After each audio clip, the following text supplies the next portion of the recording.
call him Tunji Awojobi.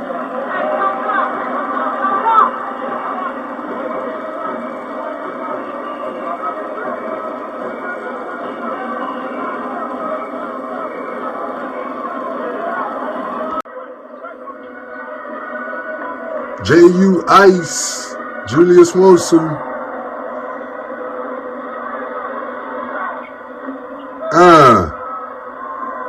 And with the defense.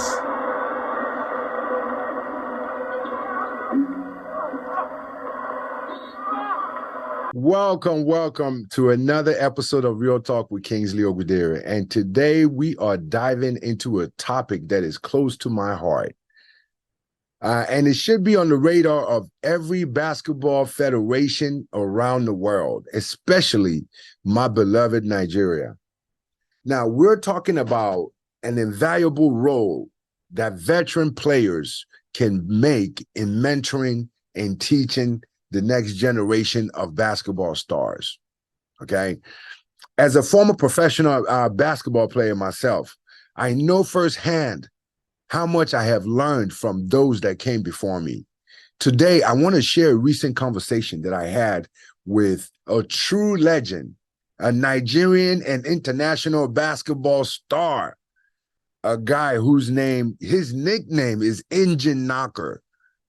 Okay, so that tells you how strong this guy is. This is the one and only Emeka Okenwa. Okay, I had a conversation with him where we have range of conversations, but this time he was explaining the intricate position of the post, right? Players playing in the post, how they should position their feet. There's so much more of basketball that's available that's on the surface. When I talked to this guy, it was like a finely tuned engine, and understanding the intricacies, on what sets great players apart, So it was like, to be honest, man, it was educational for me. So during our chat, Engine Knocker enlightened me about how often, and how overlooked aspects of the game, especially for the big man like him, right? He discussed the art of defending in the post, the importance of movement, positioning during the game, and as a guard, I know, how to keep my man in front of me. But, when you're in the post, there's certain reaction and, certain action and reactions that happen that in a split second that you need to make a quick decision, or else there's no other defender but the basket, So, he was like, Kingsley, like, you see, defending in the post isn't just about size and strength. It's about angles, footwork, anticipating your opponent's moves. These are the things that only an experienced, player can teach you. I understand, yeah, I'm not saying that, that you need to play basketball to be able to coach or teach, but there are certain intricate things that, especially at the high level, when the crowds are going, or maybe it's something that you need to be able to tell somebody how to tune something out, okay? A perfect example of this is South Sudan model, okay? The conversation got me thinking about how, other basketball federations have embraced the idea of bringing veterans back into the fold to teach, to mentor, and to pass on the knowledge. Take South Sudan, for example. Just 4 years after NBA player Luau Deng took over and became president of the South Sudan Basketball Federation, they've made it to the FIBA World Cup. And they've made it, to the 2024 Paris Olympics. Can you imagine? 4 years. This is because they're teaching basketball.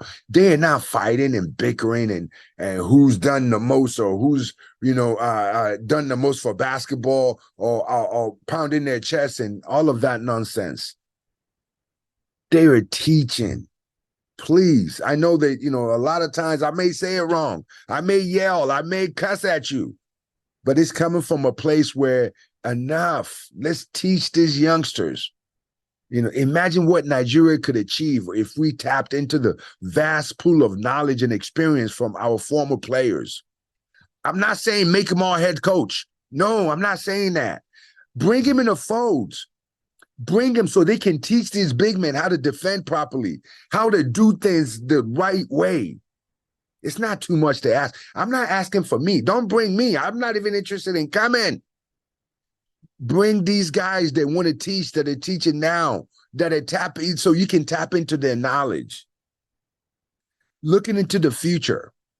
This isn't about condemning Nigerian basketball. I'm not condemning anyone right now.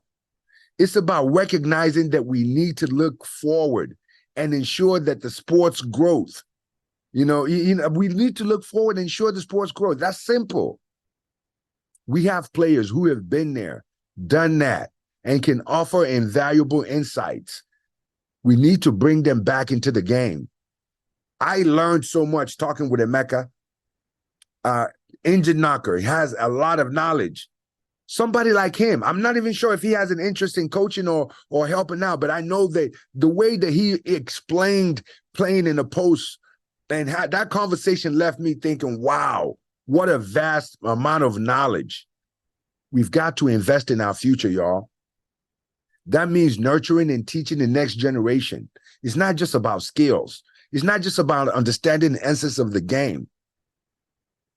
Please, we need to make sure that we teach them the right way to play the game so they can be more successful. I'm not going to take long. I had to share this with you guys. I felt motivated, almost like an obligation that I share this. Okay, so as I wrap up today's, one-man show, let's keep up the conversation alive, please. Let's encourage our basketball federations, especially the NBBF, Nigerian Basketball Federation, to adopt some of these principles that South Sudan has embraced. Let's bring our veterans back, so they can help. Let's bring our veterans back in the fold. Let them share their wisdom. Let them help our young talents reach their full potential. Okay? Thank you all for tuning in into Real Talk with Kingsley Ogwudire. Remember, the future of basketball lies not only in the skills we pass on, but the wisdom we share. And I'd like for you to share this. All right? Hit the like button. Till next time, this is Kingsley Ogwudire. Peace out.